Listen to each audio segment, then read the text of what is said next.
welcome to the Science Faction Podcast, where science meets fact meets fiction.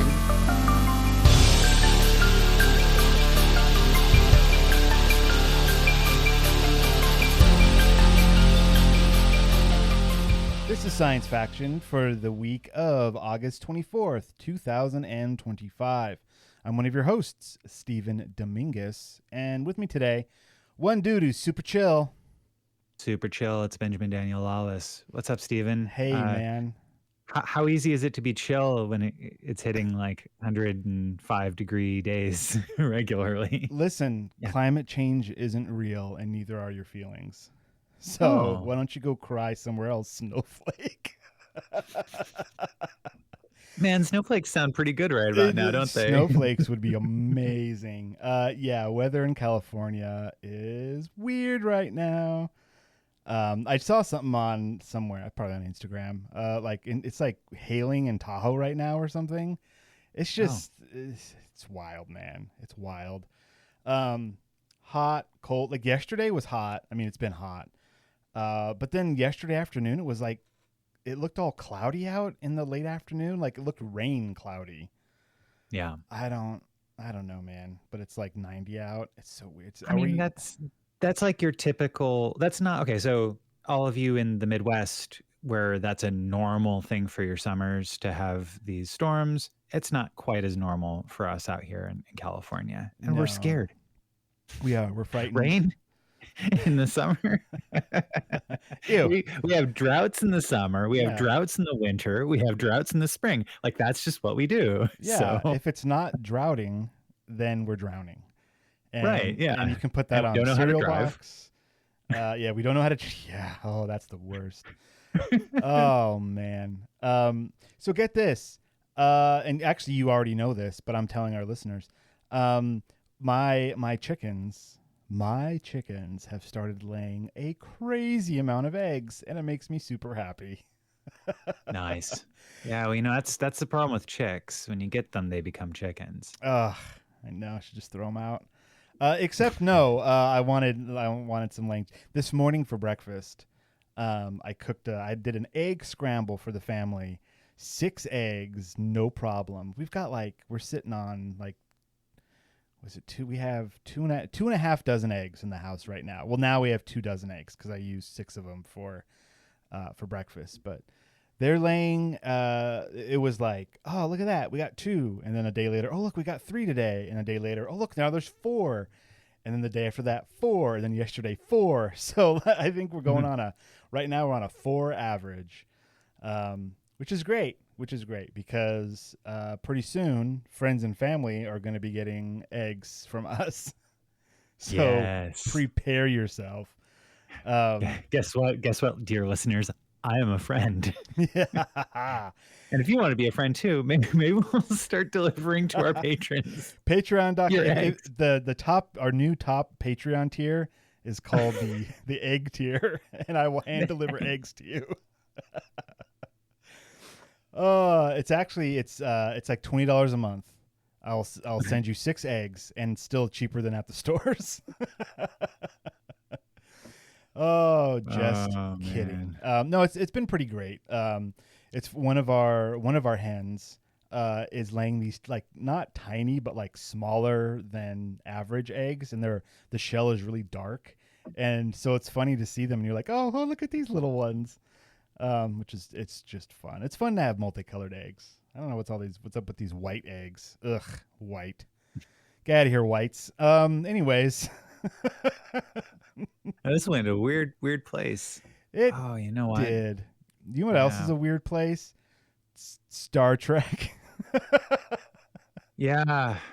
Actually, it's funny now that I think about it. Like, I've got more to talk about Star Trek. Oh, do you? Than I originally thought. But you sent me a link earlier this week. Yeah. And given how busy I've been with work, I barely looked at it. But when I looked at it, I had more questions than answers. Now, you sent me a link to a trailer for a video game that is coming out that has a teaser trailer called Star Trek Voyager: Across the Unknown. Yeah. Now, the trailer is graphically impressive. Sure. For sure. Mhm. Like lots of shots of the Voyager, you know, going about battling different races, you know, whatnot. And then like there's a few shots in the trailer of like seeing the decks of the Enterprise as if it's like a dollhouse, or not the Enterprise, the Voyager, as if it's like a dollhouse where like Yeah, you have like a cut side view. cutaway. Yeah, yeah. Yeah, which is really fascinating, you know. Mhm. But and then it goes back to showing a bunch of out, you know, in space shots of the Right. Voyager with literally no context, right? Yeah. So I looked at it and was like, well, that's cool, but what the heck What is even is this? this? Thanks to the Steam page, Oh, did the Steam page there tell you? the Steam page tells you. So, Star Trek Oh, Voyager Across the Unknown is a story-driven, single-player survival strategy game. So, nice. yeah, the idea here is it's a bunch of what-if scenarios. So, did you ever wonder what would have happened if Captain Janeway had decided things differently? Like if a important crew member had followed a different path, or if the crew of the Voyager had embraced Borg technology to increase their chances of survival? Well, Yes. this is a game where you can take control and shape the journey of the Voyager across the Delta Quadrant however you want. You can either take a risky approach or play it safe. You can be diplomatic or let phasers do the talking. You can research technologies that were shunned by the crew in the series, if you'd like. Wow. And so it's a roguelike strategy simulation. That's okay. Yeah, I like games like that. So that Yeah. makes me happy that that's what this is. It's so I think I really appreciate it because it is so against a good portion of the Star Trek video game landscape, you know? Oh, you don't want to shoot Um, things with phasers all the time, like Star right. Yeah, Trek exactly. does? Yeah. The idea is Yeah. like I mean, I think that like it's that idea of when Star Trek tries to be commercial and tries to Mhm. be mainstream, they need to for movies and for video games because these are things that require a lot of money Mhm. to be made from them, right? Right. And so the powers that be say, well, let's have a lot of shooty poo poo. And sometimes that works It out. sounded like you said shooty poo poo.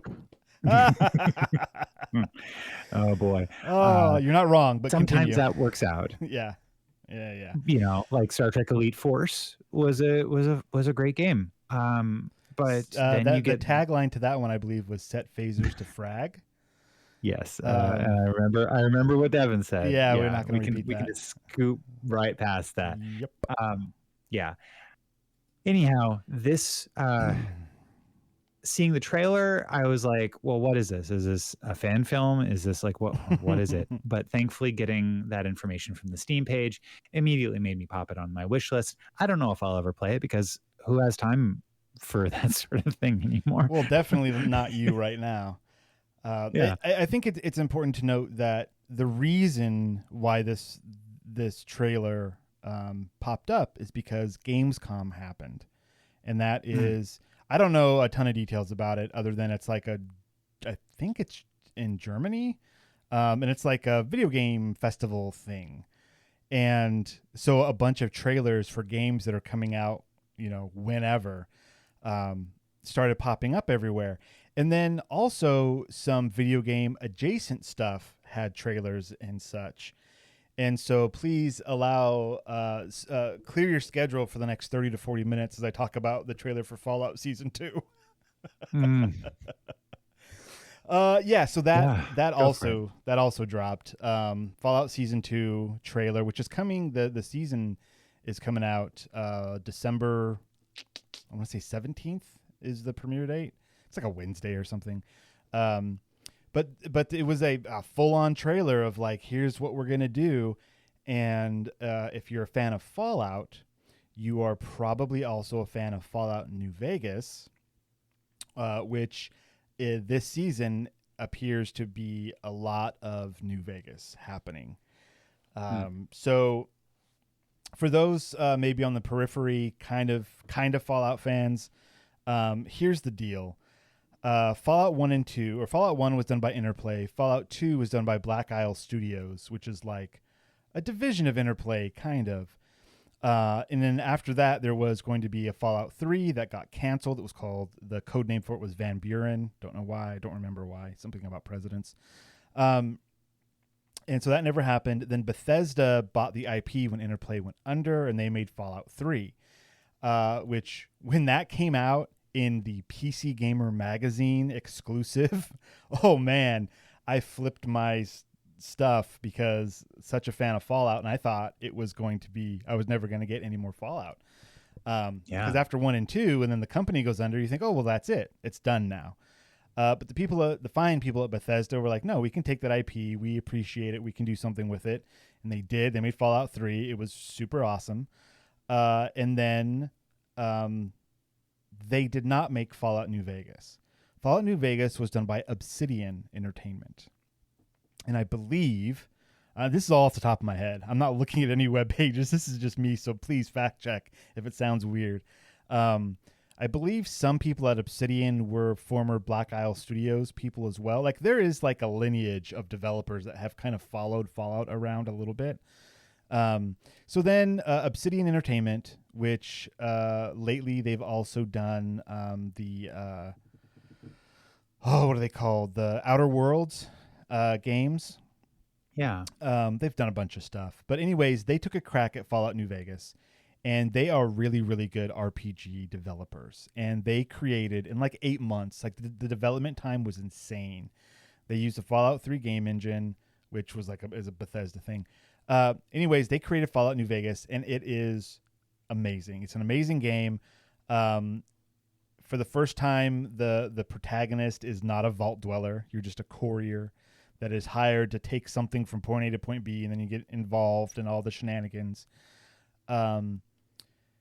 And it's an excellent game, primarily because you have a lot of choice in the game, to the point where the game, and there's tons of different endings for the game, because essentially it's a fight over New Vegas and the Hoover Dam. And the Hoover Dam is a big source of power, and there's the NCR, the New California Republic, and there is House. The House always wins. Mr. House, who's in control of New Vegas. There's Caesar's Legion, which is this huge group of raiders, kind of organized like Roman army, that have taken over like a lot of the Midwest and are now pushing west into that area. There's just all of these factions. And through the course of the game, you as the player get to choose who to side with and who to help. And so there are a lot of different endings.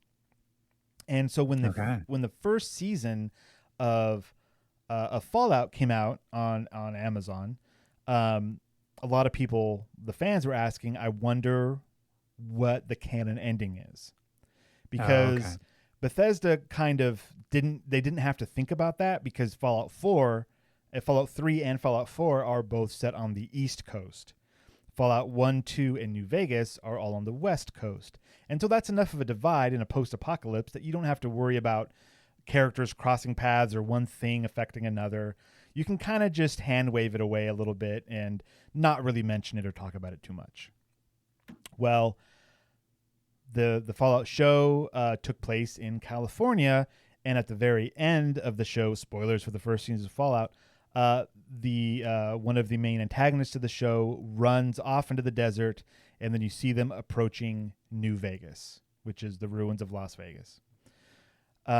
Which then everyone was like, whoa, we need to know what the canon ending is now. Because if you're going there and it's chronologically after the game, which it is, timeline wise, it's like 10 years after the game or something. There's an official time.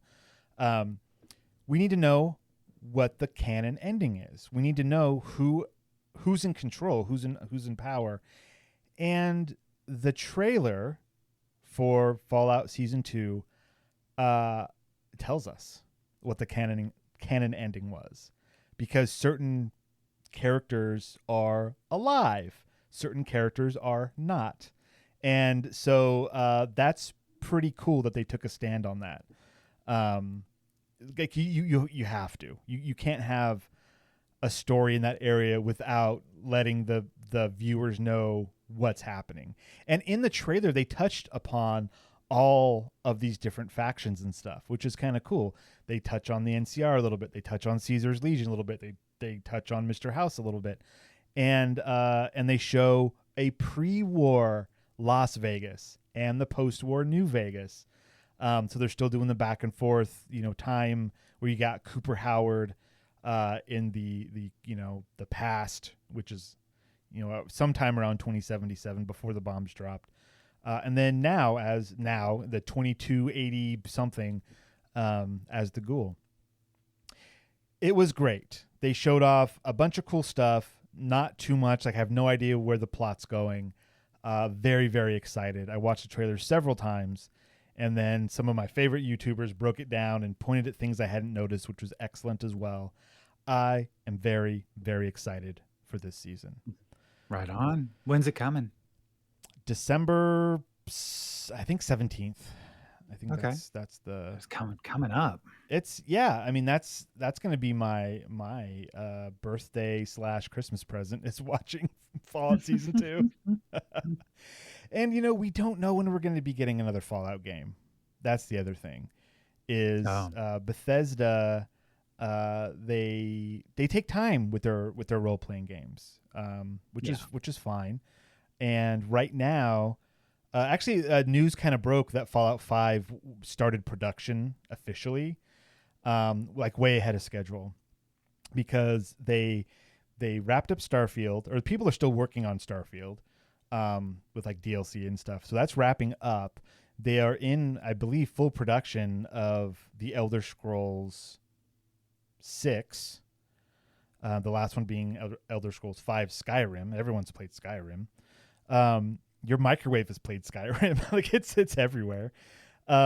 So they had announced before that Fallout 5 wasn't going, like nothing was going to happen with Fallout 5 until Elder Scrolls 6 was complete. That has changed now. Now, wow. Fallout 5 there was like an announcement that it's now in production. So is that, do you think that's because of how well the TV show did and how they're like, there's a lot more interest in this? I think so. I think that definitely had something to do with it, because the TV show was a big question mark before it came out. We were like, the diehard fans of the game are like, we'll see. And then when they announced like who was making it, like, the people that made Westworld are doing it, you're like, oh, okay, yes, that's good news. And anyways, the season turned out, it was really good. It was a really good season of television, and it hit all the Fallout things like how you want it to hit. It did some cool lore stuff. It was announced like, this show is part of canon. Everything in here, it all counts. And it did very, very well. And so they got to do something with it, I think, because now Microsoft and Bethesda are in bed together, and I believe, or the rumor mill is that Microsoft saw like, this video game series has spawned this TV show that is doing incredibly well. We need to capitalize on this and go back to the video games. And I'm sure Bethesda was like, in like 10 years when we have time. And they were like, no, here's money, do it now. That's the scuttlebutt. But even then, video game development takes a very long time. And if they just start a production now, I don't know, 2030 maybe for Fallout 5, like it takes time, right? You have to build these enormous worlds populated by all these characters, and they all have to be voice acted now. And like it's a huge undertaking. So yeah, I'm excited for whenever it finally comes. But in the meantime, we'll probably get a few more seasons of the TV show. So if you're a Fallout guy like me, pay attention to the stories that are being told, but also pay attention to what's not being told, because Bethesda has final say on what. I mean, they're part of the development of the TV show. So if there are certain things that are going to be in Fallout 5 or certain events or whatever that are planned, you're not going to see those in the TV show, right? And traditionally, and I'll end on this because it's too much Fallout. I'll end on this. Traditionally, Bethesda has been like, pick a city, and then the game happens around that, right? Fallout 3 was Washington, D.C. Fallout 4 was Boston. Even New Vegas was Las Vegas, right? And so the thought process now is, okay, what city are they going to pick to have a game around? And there are two big contenders that people think. One is New York, and the other is San Francisco. Because San Francisco was in Fallout 2 a little bit. I mean, and that's a 2D isometric game, so you didn't get like the whole city. You got parts of it. But it has a very interesting story going on there, where a Chinese nuclear sub like crashed, and then the survivors like took over Chinatown, and like that's like a big thing in San Francisco. And then as far as New York goes, the only thing Canon has said about New York is that it was targeted by the bombs, and that it's pretty much like a smoking crater. So it could, I mean, yes, but like the nukes in Fallout aren't as powerful as nukes as we know them. And so like, yeah, maybe like Manhattan's gone, but like everything around it would still be there. You know what I mean? Like New York's big. So like either one of those would be great. And Bethesda tries to leave like clues onto what's coming next.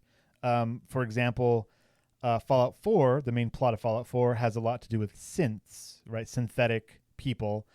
And there was a synth in Fallout 3. And they kind of alluded to that there was something going on in Boston in Fallout 3. And sure enough, in Boston, it's what the whole plot is about. So then you have to look through Fallout 4 and see if there's any clues. And one character has they talk about their past in a way, and they came from San Francisco. And so it was like, okay, is that their clue there? That's where they're going next? Maybe was that their little breadcrumb clue? Or do they put a bunch of clues in every game and they just kind of, red herrings and they pick one? Who knows? Anyways, very excited. Fallout Season 2, the trailer's online. If you're interested, looks just as good as the first season. So if you like that, I'm sure you'll like this. I'm very excited. Back to you. Well, I mean, if Devin's not here, it means we can just talk about video games. Yeah, video game cast. What do you got? And so, hey, Stephen, you and I, and dear listeners, maybe if you're interested to join us, there's a new level of Walkabout Mini Golf in Tokyo. Yes. It's another one of the what do they call them? The Voyage courses? No. Basically, they've got they have some cities as mini golf courses. So they had made Venice previously. Oh, okay. And Passport series. Passport. Yeah, like Passport. the layer series with like villain layers. Yes. Okay. Yeah, and so Passport Tokyo, and so it's like looking at it, it looks really fun. Looks really neat. There's a lot of cats everywhere. Of course. How could you not? Yeah. The hard mode takes place during the night parade of 100 demons. Whoa. Which is an over 1,000-year-old Japanese folklore depicting the night when all of the supernatural creatures known as yokai parade through the streets of Japan. And so, I'm kind of excited about checking that out. That looks lots of capybaras really cool. in it too. Why? Is that a Japanese thing? Let's see here. Okay, so according to the level designer Laura Krause, Venice seemed like an obvious first location for a passport course, and Tokyo felt like a good contrast in environment, color palette, and culture. Ultimately, we hope to recreate what players expect to see when visiting a specific place in the world and act as an hors d'oeuvre, representing what they imagine a trip to these places might feel like. For those that love Tokyo and wish to one day revisit, we hope to have given them a taste of what they love about this amazing city. And of course, capybaras. Why is that they're native to South America? Why? I don't know, but this is okay. You're going to make your way through the alleys of Omoide Yokocho and up the steps of Hanazono Shrine. And capybaras, why? they await to be found throughout Tokyo, and yeah, just you can photograph both the cats and capybaras with your CocoVision camera in the game, and even snap selfies with them. I took pictures last time when we played that dinosaur level, but I never looked in my where those showed up in my. Yeah. I gotta look for those. So we'll figure it out, and yeah, but that's coming up here. Oh, found him. Yo, Steven. I mean, Yes. in Tokyo, I'm sure that some people maybe like to dress up as pirates. Maybe, I don't know. I'm trying to do what's this Pirate Borg thing? Oh, you're segueing. Help me okay, out. cool. Help me out. All right. So this is a role playing deal. This is pretty cool. So a role playing game came out a while back called Mörk Borg. Yes. And I showed you the book because some people say it's an art book more than an RPG. I say it's a way of life. No, actually, I've never actually played it. But the system is like an incredibly simple system. You can roll up a character very quickly, and it's a very like adult game. Like this is, you're not going to play, like you can play D&D with your kids. You're not going to play Mörk Borg with your kids. It's like doom metal. It's crazy. It's just like death and crazy stuff, and it's very hard to explain. It's heavy. No, it's not heavy metal. It's like it's death metal, the RPG. Yeah. And because one day all will blacken and burn. Exactly. Yes. Mm-hmm. So that game system became pretty popular, but the developers were super cool, saying, "Hey, you can use our rules for whatever you want. You know, you've got the general license stuff." So a lot of people have made Borg clones, not clones, but like different settings and whatnot. There is a Cyborg, which is a cyberpunk version of the game. There's a ton of them, but there's also one called Pirate Borg.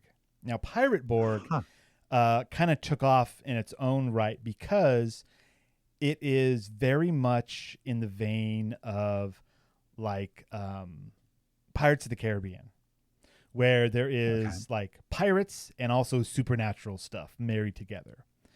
And there aren't a lot of RPGs like that using that setting. Pirates of the Caribbean doesn't have their own RPG, right? Like it's why would you? So that's where Pirate Borg comes in. And I found the PDF online, found it, and I looked at it and I immediately rolled up a character and I was like, this is so cool. Just to like see how it worked. And now I've purchased the book and it is in the mail on its way to my house. Because it is like create a pirate. They're very, very stereotypical, movie pirates. And then it's based in the dark Caribbean instead of the real Caribbean. And there is the whole deal is that it's like, okay, what if it was this era, but now all the supernatural stuff is happening. So you get things like skeletons and zombies and sea creatures and like huge undead kraken that'll attack your ship and all this stuff, and it's done very, very well. They even wrote out like ship battling rules so you can have your ship fighting other ships. And while I haven't dug into the rules that deeply, according to YouTubers that have reviewed the book, those systems work very, very well. So very cool. Yeah. Every time we went over to help feed your dog and your chickens, I often pull Mörk Borg off of the Oh, is that right? off your shelf, yeah, and just flip through it because all of the artwork is just so incredible. Like what a brutalist art style, and so to see it on the Pirate Borg website, and to see all like that style taken to pirates, it's like, oh, that fits really well, and that book really does. That book looks really good. It's Yeah. well printed. It's got a lot of embossing on the cover and Yeah, so that's in the mail. So look forward to me forcing you to do a pirate RPG one day. All right. Sure. It'll be great. So yeah, that's the other thing I've been looking forward to in real life stuff. We should. I mean, this being a podcast about science and science fiction, we've talked some science fiction stuff. Now it's time to get to more science fiction stuff. Might as well. Ben, give us a future or now. What do we got? Who's gonna stop us? Not Devin. Not Devin. He's not here. All right, y'all. So I know I kind of talked a little bit about this last couple of weeks whenever I've been talking about Strange New Worlds, and I've been a little bit disappointed because they're bringing in a lot of neat like member berries about the rest of the series of Star Trek into the show, and like because it's a prequel, preemptively bringing them in.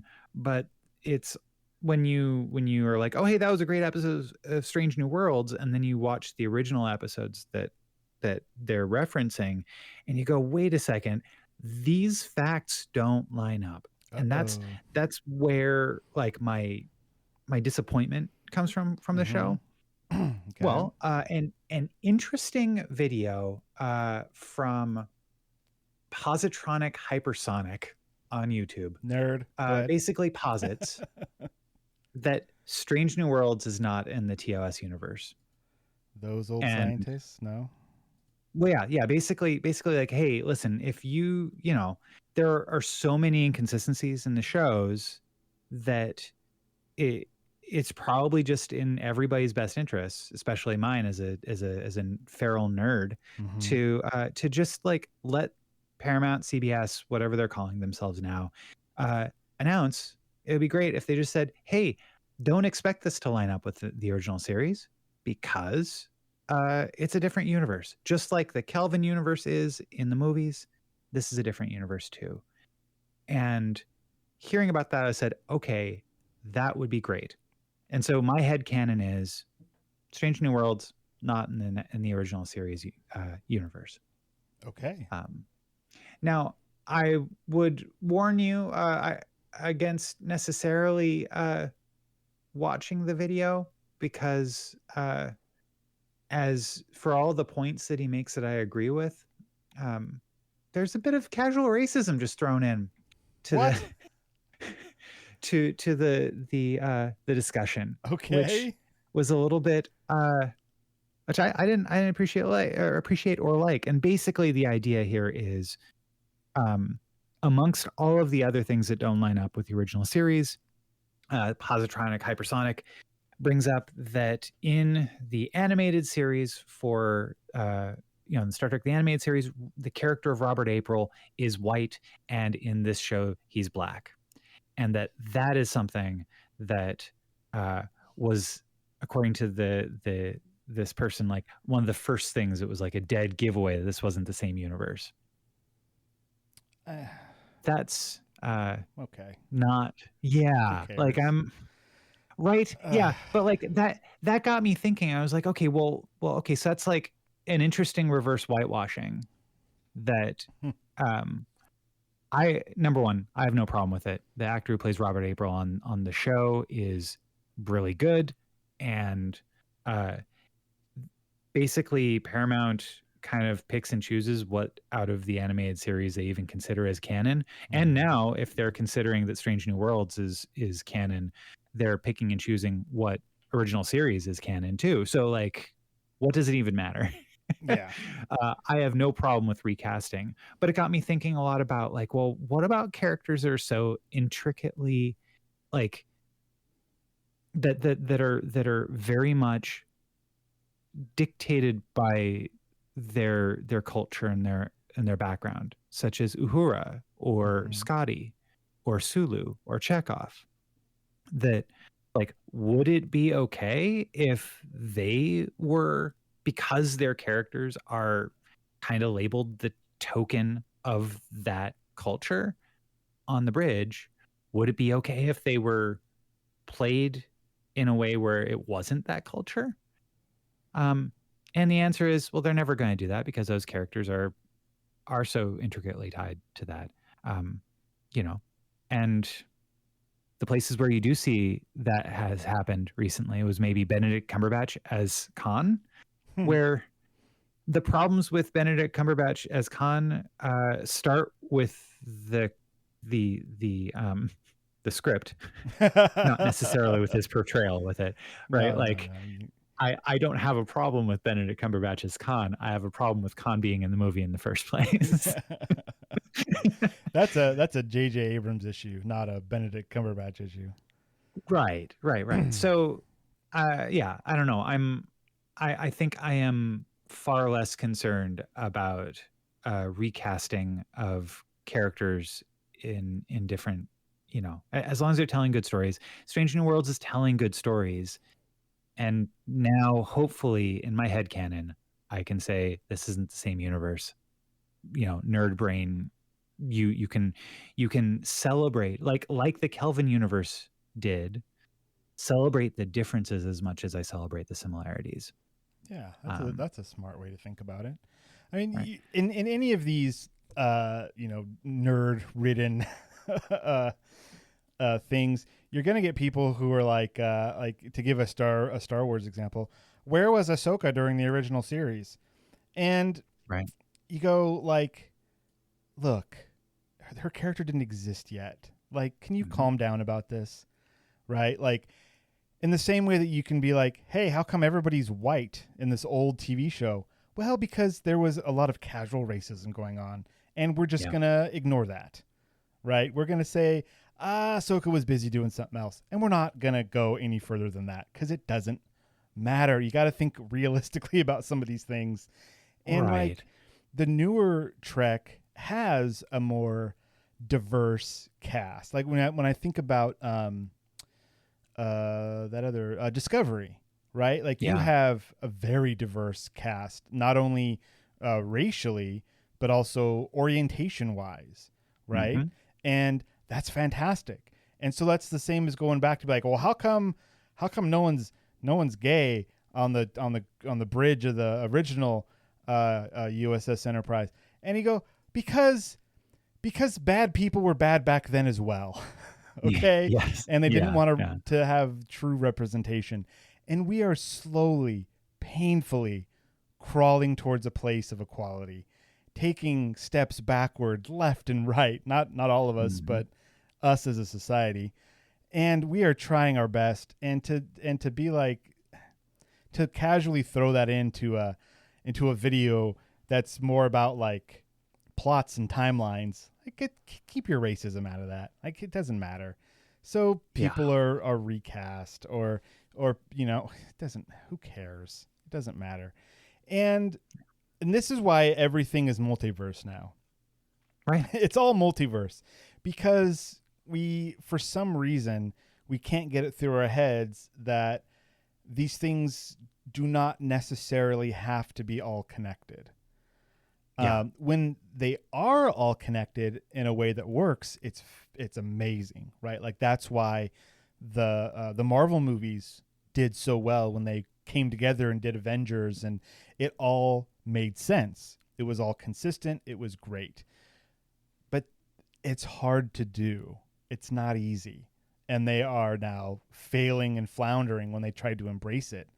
And so in a world now where we live in reboots and sequels and universes, some things are not going to line up because of the real world, right? Because actors are going to quit a project, or because somebody died, right? Or because someone's old now and they're doing something when that character was young. Like, all these things are going to have to change. And that doesn't mean like, we can't. How come Luke, he's young, but it's not, but it's CG now and I hate it. And shut up. It doesn't matter. Yep. Who cares? Yeah. If Strange New Worlds is a good show that you're enjoying, great. Don't let anyone put you down because of that. Enjoy what you enjoy because you enjoy it. Make whatever headcanon you want because it doesn't matter, and have fun. Yeah. I mean, it was nice to know that other people are like, yeah, this is bothering us too, and then also to have somebody go, hey, there's a way you can think about it where it doesn't bother me anymore. Maybe this will help you. And I was like, okay, cool. Yeah. Yeah. Yeah, So, and the consistency problem would bother me if they came out and were like, "Oh yeah, this is in the Prime universe," and then all these problems start poking up.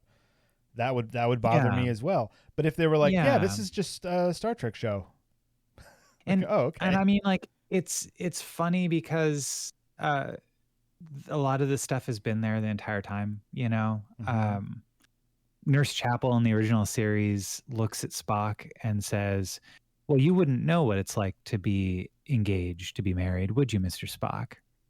Hmm. And like the beginning of the first season of Strange New Worlds is about Chapel starting a relationship with Spock, even though he's engaged to be married, and she hangs out with her with his bride to be. Like, I mean, were you they know, were they one trying to be clever or two trying to be clever to tell the audience this is not in the Prime universe? right? Yeah. Or is it that they know like the Cliff Notes version of the show, but they haven't actually watched it, like the writers. Yeah, that's an issue as well. Like you can tell, like Below Decks, Lower those Decks. those or Lower Decks, sorry, not below. Geez, sorry, Lower Decks. Those creators love Star Trek, Yeah. and you can tell immediately that they have binge watched for hours at a time just because. You can tell Yeah. it comes through in the work, and when that's not there, the fans can also tell. Yeah. And so that's it's been happening a lot this season, except the last two episodes have been just really, really solid. They've been really great Awesome. in terms of, they're not relying on other stuff from other series as much, which is just funny because it's like this is a season where they've been saying, "Oh, we're taking big swings." And yeah, they've been taking some big swings, but then they've also been relying on other stuff that's like, "Oh, well, you didn't this makes me want to watch the original to like see how you connected it." And it's like, "Oh, there are big problems Uh, every episode that they're doing that." Um Yeah. oh Anyhow, man. that is my future. Stephen, how Huh. how about you? What do you got? Oh man, I gotta now, I think. So I read this article last week and I have not refreshed myself. So we're gonna go into this. We're gonna do it live and it's gonna be great. Oh, good. I originally called this 1 plus -1 equals 0, duh, and I don't remember why. So this article comes from Science Daily. It was published on August 17th, and the title is Scientists Just Proved a Fundamental Quantum Rule for the First Time.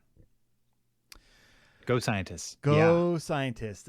Scientists have, for the first time, experimentally proven that angular momentum is conserved even when a single photon splits into two, pushing quantum physics to its most fundamental limits. Using ultra-precise equipment, the team captured this elusive process, comparable to finding a needle in a haystack, confirming a cornerstone law of nature at the photon level. I mean, that sounds really cool. I can't wait to read this article. Hmm. Okay, so the conservation rule dictates that when a photon with 0 OAM, which is orbital angular momentum, is split into two photons, the OAM quanta of both photons must add to 0. Hence, if one of the newly generated photons is found to have one OAM quanta, its partner photon must have the opposite, i.e., negative OAM quanta. Oh, that's why I put that. Or in other words, the simple formula 1 plus -1 equals 0 needs to hold. Duh. While these conservation rules have been tested and utilized in a myriad of optics experiments with a laser, they have never been tested for a single photon. Yeah, pretty cool. Let's see. Did it go through what the experiment was?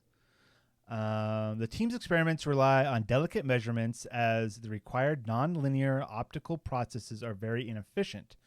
Only every billionth photon is converted to a photon pair, such that measuring the conservation of OAM for single photons resembles the proverbial search for the needle in the haystack. An extremely stable optical setup, low background noise, a detection scheme with the highest possible efficiency, and a lot of experimental endurance enabled the researchers to record enough successful conversions such as they could confirm the fundamental conservation law. In addition to confirming OAM conservation, the team observed first indications of quantum entanglement in the generated photon pairs, which suggests that the technique can be extended to create more complex photonic quantum states. I mean, cool. That sounds real cool. I don't understand all of it, but I mean, seems like one of those fundamental things that everything else is going to be built upon, you know? Yeah. Like, so one of the cornerstones of quantum mechanics is that nobody understands quantum mechanics, right? Like, it's very complex stuff. It doesn't make logical sense to our monkey brains. But when we have these rules, these laws of how matter works, sometimes when things get very, very small or very, very big, those laws kind of bend or act in a way that doesn't make sense to us. To have one of these laws also be true and proven to be true at such a small, tiny, infinitesimal scale is super impressive. And it's also great to be like, hey, we checked our work. Turns out conservation of momentum still a thing when really, really small. And that's great. Let's see. There's a quote here from Professor Robert Fickler, who leads the Experimental Quantum Optics Group. Quote, "This work is not only of fundamental importance, but also takes us a significant step closer to generating novel quantum states, where the photons are entangled in all possible ways, i.e. in space, time, and polarization." Looking forward, the researchers plan to improve the overall efficiency of their scheme and develop better strategies for measuring the generated quantum state, such that in the future, these photonic needles can be found easier in the laboratory haystack. Moreover, the researchers aim at leveraging the generated multi-photon quantum states for novel fundamental quantum tests and quantum photonics applications such as quantum communication and network schemes. I don't understand what I just said. But that's science for you. Pretty cool. Yeah. All right. Well, shall we take ourselves a little break? I think we should. Okay, everyone take a second, digest the quantum information that you've just received. And if you will, check out our short story that we're going to read this week, When It Changed by Joanna Russ. We have links in our show notes. Just read it with a tissue nearby because wow. And we'll be right back. You ever notice how everyone in sci-fi movies has a secret society they belong to? The Jedi, the Bene Gesserit, the Illuminati, or whatever? Well, guess what? So do we. It's called our Patreon, and if you join at patreon.com/sciencefactionpodcast, you'll get access to exclusive content, our Discord, and knowledge that normal listeners will never understand. Join us, or remain in the dark. Your call. And we're back. Heyo. Hi. And a big thank you to our patrons, Renee and Josh. So next week, Stephen, I've picked a story called Bears Discover Fire by Terry Bisson. Okay.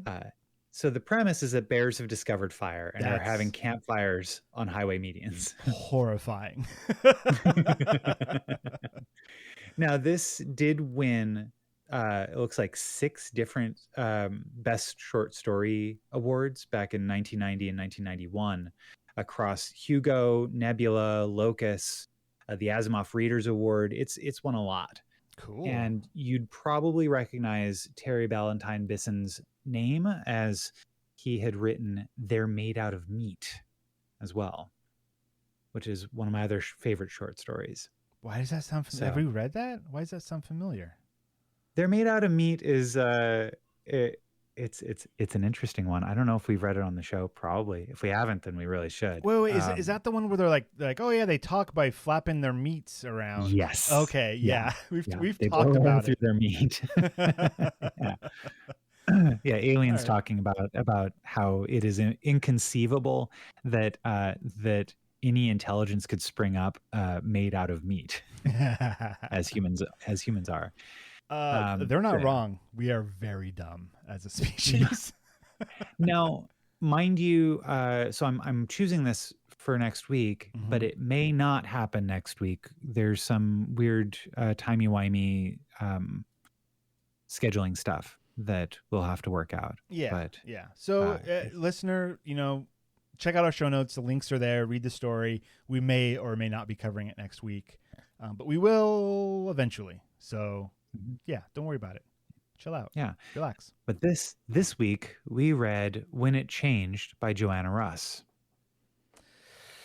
Stephen, did you experience this by reading it, or did you watch the YouTube link that we shared with everyone last week? I read it with my eyes. Wow. Did you try listening to the YouTube link? No, I didn't even check it out. I don't want to throw shade, but I do want to apologize everybody for sending that particular link, because the person reading that was stumbling over a lot of words, and it seemed like they were reading it for the first time out loud on the YouTube video. Okay. And so I got about like a minute and a half into it, and I said, I can't have this on in the background. Like, this is too distracting. Impossible for me to know what is happening given how the delivery of it. So yeah, I read it with my eyes as well. Stephen, Hooray, eyes! I like my eyes. Eyes for the win. Okay, so When It Changed. So this is a 1972 Nebula Award-winning short story. Yeah. Where do we even start with this one? Well, I mean, like all short stories of this ilk, you're thrown into a world and you're trying to kind of figure out, well, what is happening, right? Yeah. And it starts off with these two wives and their kid, and kind of talking about how their society is based upon, like, you go out and you hunt at a certain age, and that irrevocably changes you, and their daughter is so Kate and, gosh, what's the other Yuriko is the eldest. So Yuriko's the name. Yuriko's the name of the eldest child, right? And she's about to to turn of the age where there's some kind of duel or hunt. And but the narrator. Okay, look. When this story starts, you've got people driving fast. You've got firearms that people don't use but are there. We've got people asleep. We've got someone who has fought 3 duels. Whatever that means. Whatever that means. They talk about the height of people. Like, there so much is thrown out in this first page that I was reeling. I was like, what even is this? What's going on? And then let's see, 1, 2, 3, 4, 5 paragraphs in, men, Yuki had screamed, leaping over the car door. They've come back, real Earthmen. And I was like, okay, what? That recontextualized everything I had just read. And I did not understand that it was 2 wives driving. No, not until a little bit later. And so, basically, this story is about a colony of humans on a planet called Whileaway. Mm-hmm. And 30 generations ago, a disease killed off half the population, killed off all of the colony's men. Hooray! And so they've had to learn as a society how to reproduce. Was it parthenogenetically? I think, yeah, that's what was said. That, yeah. I could have that wrong, but yeah. So they and then also how just to deal with a like an entire colony that now is just all women. Well, here we go. First time in 30 generations, a small team of men come to while away from Earth and explain to the colonists that whether they like it or not, they intend to change their fundamental ways that they go about things by reintroducing men to their colony. Like the way that the men are described makes me hate men. Uh-huh. Yeah. Like they're described as monsters essentially. Yeah. And Very then much so. they start acting like monsters. I mean, I think it's the things they say. Yeah, it's important to mention that none of the violence in or the there's no. It's all threat of things based on what they say, not necessarily based on like it being like a threatening thing, but you can really tell that there is danger behind every sentence that the men are speaking. Yeah. And yeah, and it's wild. The core of these men, just by existing, are threatening. And I think what we as white men get from this story is that just us existing is frightening to women. Mm-hmm. Just us being here, like the current meme of like you're lost in a forest, there's a man or there's a bear, which one would you rather encounter? And they say bear. Like that's very telling about how in the direction our society is going, and or not where it is going, where it is, I should say. Yeah. So like this story, yeah, science fiction, but I would also argue that this is also a horror story, because this colony of women are doing just fine.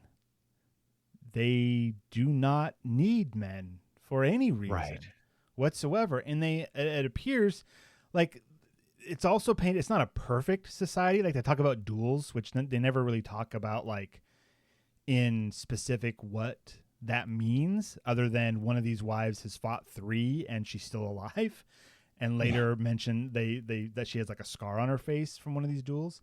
And also mentions that she's going to be the one to kill her wife early on in the story. That was an interesting. I don't remember that bit. No. Hold on. Yeah. Okay. Well, anyhow, was that something said in jest because of her driving, or? Good question. Anyways, it's just that the world that it paints is that for 600 years, these women have figured out how to live successfully, and they are farmers and they are mechanists, right? Like they are doing everything, which is fine. And these men show up and just kind of chuckle at them and go, well, don't worry, we're coming. We'll help you with all this. And they're like, we don't need your help. But yet these men are described as like tall and like muscular, like an ape or like an animal. And they're just like forcing themselves on the society. And it's horrifying. It's just horrifying that is what men do.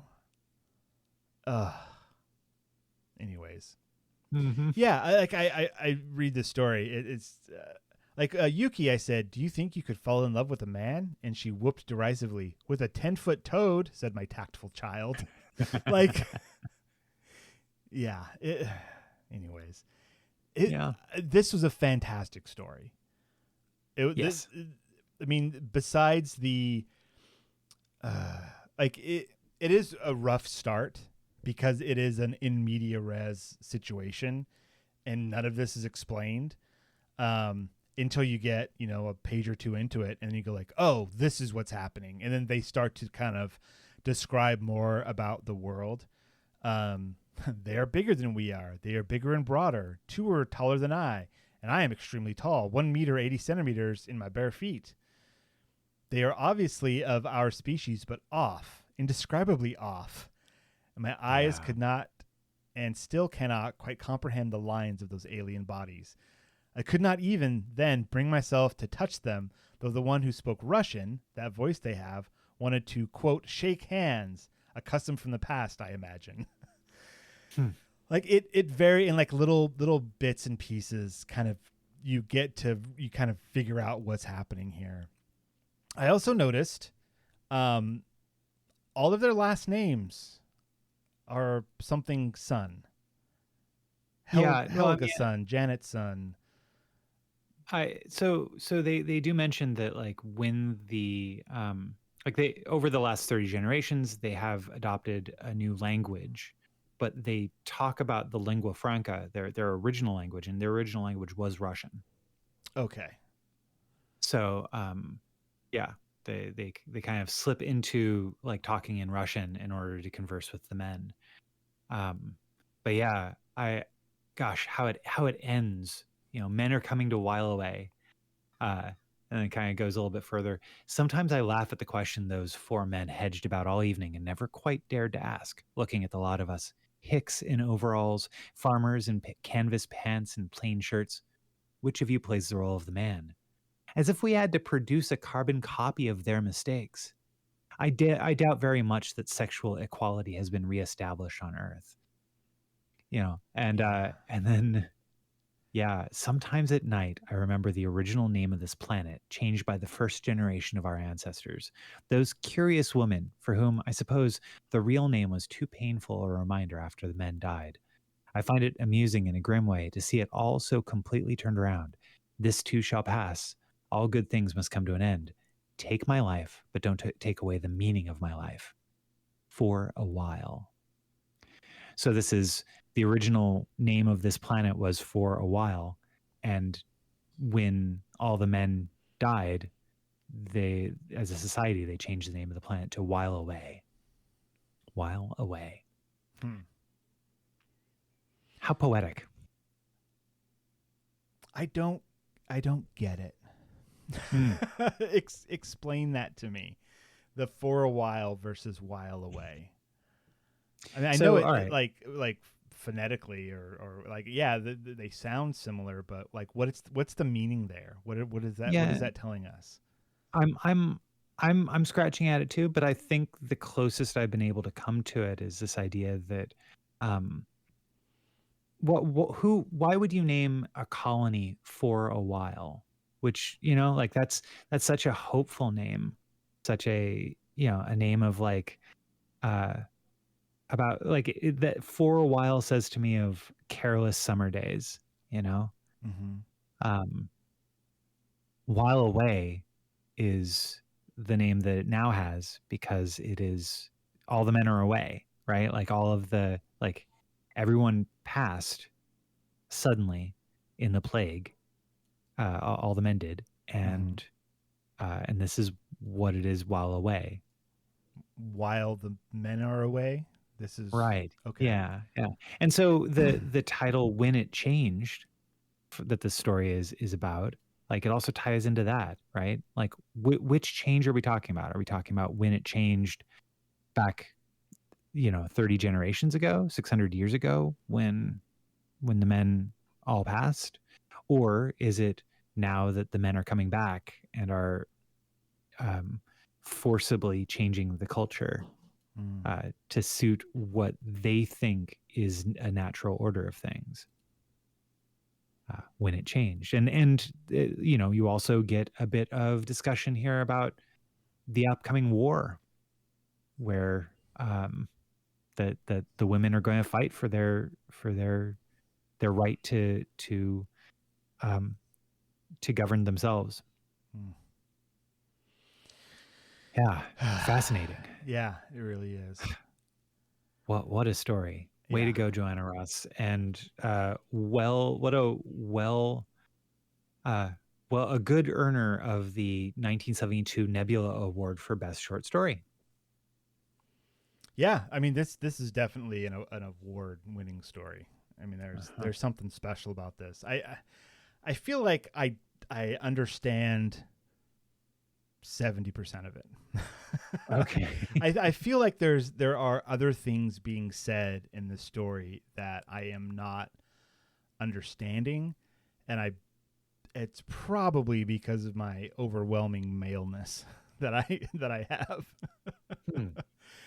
Like I don't this story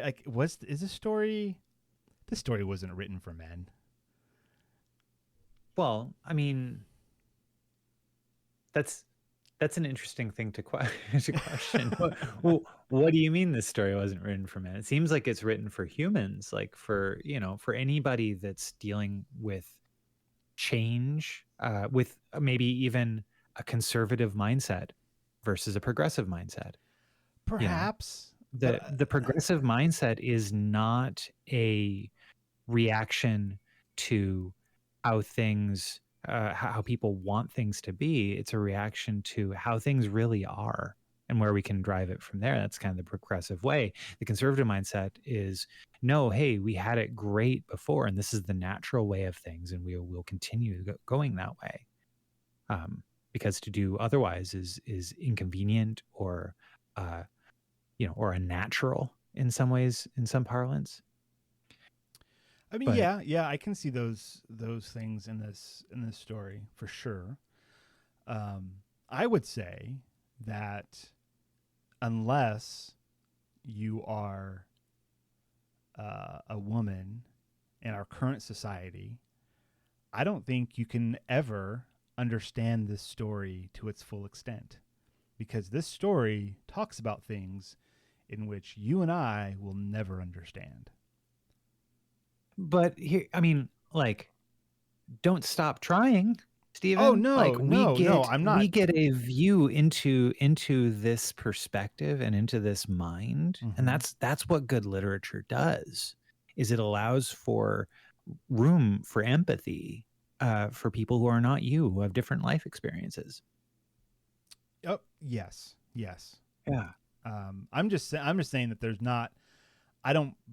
I could study this thing until I understood every word and every sentence, but there is a level of understanding I could never have. And that's true of all life and experiences. Yeah. Like, I suppose. Like, think about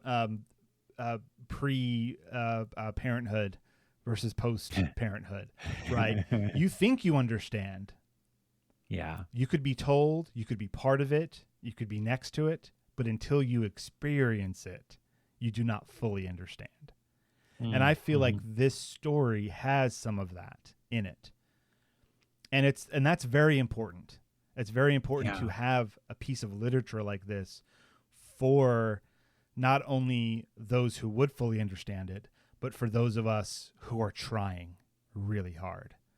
I mean, okay, so like this is a story where it positions a like not just a matriarchal society, but also a queer society, one in which romance by its nature in the society is homosexual. Right. And so and they've been getting along, moving about their days, having like lives for 600 years, and now these brutish men are saying, oh, you've been doing it wrong. It's unnatural and we're going to change this, you know? And that's without giving any thought or discussion to like what they would want, what is natural for them, right? So like it's again, it's that progressive versus conservative mind frame of you know, also it seems that a lot of fear here is that in even bringing up that what they're saying is wrong and ridiculous, that would be too much like that we're one step away from the war. Yeah. You know? There's not a lot of communication about these colonists really outwardly speaking what it is that they want from their lives to these men. And so it's kind of an interesting like for fear that when they ask for it, the simple act of them asking for it, they're not like they're relinquishing it by even discussing it, you know? Yeah, they shouldn't have to ask. Like, right. It's so interesting because the men arrive and like that there's the one lady who picks up the gun and is going to shoot him. Yeah. And I was like, yeah, get him. Yeah. And like that whole idea of like they just kind of fall into this natural order, if you will, of like being subservient almost immediately is what it appears to be. However, they're just living their lives. Right? It's actually they are doing just fine, and the men come to dominate. It's not that the men come and then they are subservient. It's that they are normal and the men come to dominate. You see what I'm saying? Yeah, yeah. Well, I mean, like, okay, so one thing that's kind of fascinating is that the narrator is discussing like almost in talking about the society is sort of defensive, right? Like, hey, we had a real rough go of it when half our population died. And maybe our, like, we're not where other people think we should be, but we're fine where we're at. Like, we're not looking for an insane rush into industrialization is what she calls it. Right. Let us go our own pace. Give us time. This is something that she says internally, but not externally, you know?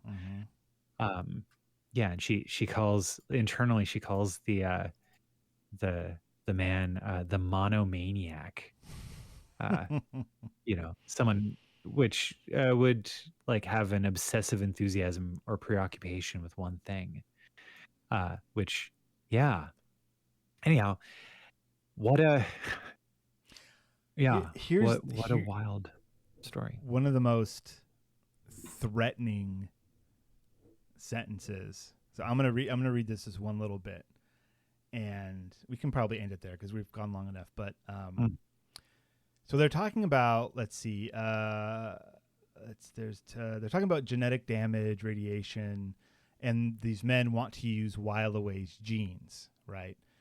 And she says, you can have cells enough to drown in. I said, breed your own. Like, you know, he smiled. That's not the way we want to do it. That right there makes me want to load a gun and say, and say no, and end it right there. Because we know what he's talking about. I got the term wrong. Parthenogenesis, which in the story they say is so easy that anyone can practice it, and is what we do, which is the merging of ova. Yeah, and that's why Katie's baby looks like me. And so, like, just a little bit of like, well, how are you having kids? Well, parthenogenesis. You know, it's how we've done it the last 600 years. Yeah, it's what's worked. And look around, we're doing fine. Why don't you try that? That's not how we want to do it. Oh, that's so threatening. I hate it. Oh, when I said it right there, I got chills. I hate it. I hate it so much. Yeah. So go read the story. It's great. Yeah. The amount of conversation that this story's generated just between the two of us. That's a great short story right there. That is fantastic. All right. So When It Changed by Joanna Russ from 1972. There are links in our show notes if you want to read it for yourself. And like you said before, next week is Bears Discover Fire. I hope it's the women. By Terry names. Bisson. By Terry Bisson. Terry Ballantyne Bisson, who died recently, January 10th, 2024. Yeah. All right. Well, that's for next week. So next week, we don't know what's going to happen. It's going to be a surprise episode. You're going to be surprised. We're going to be surprised. It's going to be fantastic. In the meantime, Ben, do you have any last words for us? Yeah, man. My neighbor knocked on my door at 2 a.m. this morning and said, I can't sleep. Well, it's your lucky day. I said, we got a party going on in here. Come on in. Good night, everybody.